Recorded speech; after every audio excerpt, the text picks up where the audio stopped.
collapse and say, okay, it's zeitgeist, we can't do anything about it. It would be a dangerous doctrine. But on the other hand, as far as Zionism is concerned, especially that business with Swiss banks, they were based mainly on blackmail, including Mr. Volcker, who used to be the head of the United States Federal Reserve System, and is now also a good friend of Barack Obama.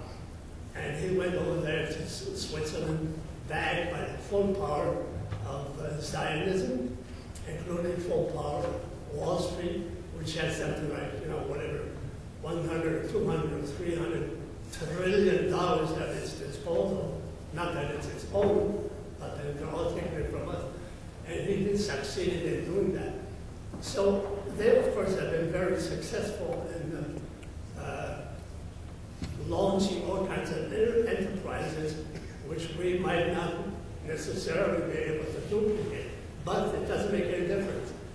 That zeitgeist will go down the drain and be defeated, just like all the other zeitgeists that have been defeated. And it's up to us to do that. Thank you.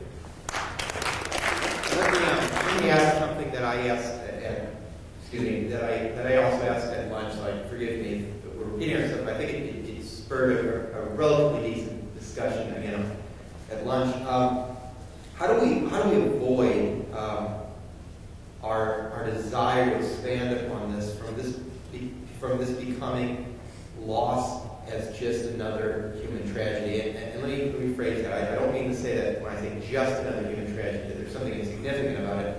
I mean lost in that you're dealing with a population, college students, for example, but it didn't necessarily be college students, it would be just regular people that are fatigued with stories of ethnic cleansing or genocide or other human tragedies. If it's not the Holocaust, it's now what's happened to the ethnic Germans. If it's not that, it's Rwanda or Darfur or India and Pakistan or what happened in Albania. Again, not to trivialize any of those things, but my question, I suppose, if there is one in what I'm trying to say, is do we need to think about a better way of putting this in a context? That is, a context in which we question intolerance of other cultures, and just a question of what nationality is and why are we so obsessed at times and sensitive to the point where tyrants will be allowed and will be encouraged to destroy another nationality. I was encouraged to bring this up again, thanks to Frau Schnickels, her talk just a few minutes ago, and her discussion of just intolerance with respect to integration or assimilation. So I just throw that out there either for the panel or for someone out there to maybe expand that. I think this is a fantastic thing, and should be recommended commemoration.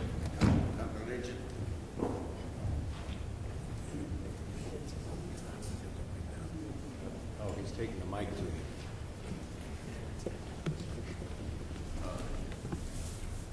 Can I keep it? Why not? Good plenty. I would say, and it's fantastic to start that, this good start. I believe we should somehow, don't forget we were Germans living not in Germany, number one. We left Germany many, many years ago, okay?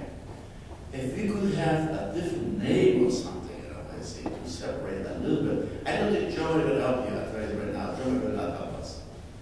Germany is sort of neutral to this whole thing, We have to do it ourselves. And I think we have to get the media involved, we have to get the senators involved, we have to get our congresspeople involved, and I think we have to write letters to them. But first of all, we have to have a head of our organization. If we have a head of our organization, so we can go to it as Christians. And from there on, I think we can start going where we want to go. I think that's what I want to say. Thank you, and anyhow. Can I answer that a little bit? I think we have some perfect examples about how everything is done in this country. The Jewish lobbies and all their organizations are all attuned to the total message. The Japanese were able to achieve what they did by working together closely and all that. But the German organization, totally fragmented. Totally fragmented. There is no national organization that's an umbrella. The German government can care less, as Dr. Schemm says. As a matter of fact, they're going the opposite direction even. Exactly. And so we, as Dr. Schemm said, we have to work together any way we possibly can. Make alliances, talk with other organizations, and get them all into this Donauschwaben thing and everything that German culture really stands for. Let's talk about German culture, because that is the big thing. The German internments thing, it's important, but it's only part of it. And the big thing is to reestablish the validity and the greatness of the German culture.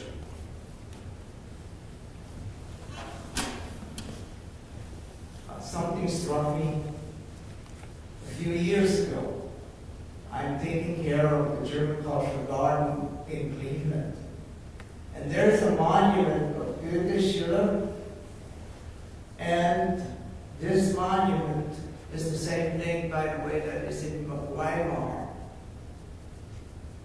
And I looked in the back of the monument, and here it says, errichtet bei amerikanischen Bürgern deutscher Abstammung. In other words, erected by American citizens of German roots.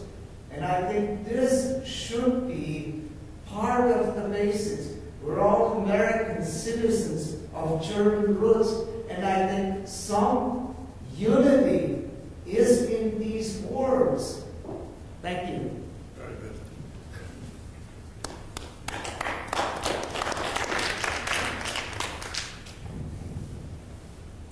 My name is Julius Loesch.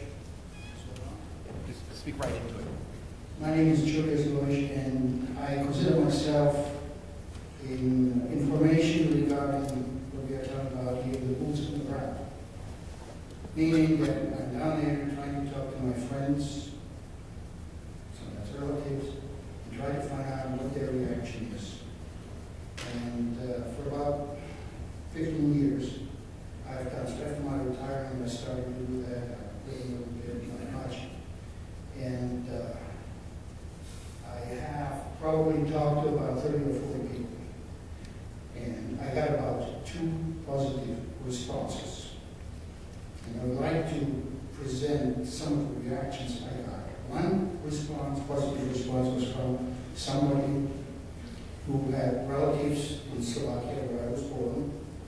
And the other one was somebody who said, I don't believe what they are telling me here.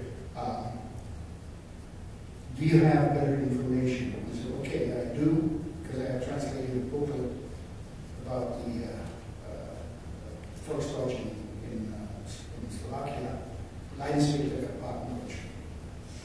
And I gave it to him, and well, he accepted it. I gave the same book to a friend of mine, and he said, well, here's some information. After 2 years, I asked him, did you read the book? I don't know what to do with it, was his answer. I talked to some person who used to be a teacher, retired now, a woman.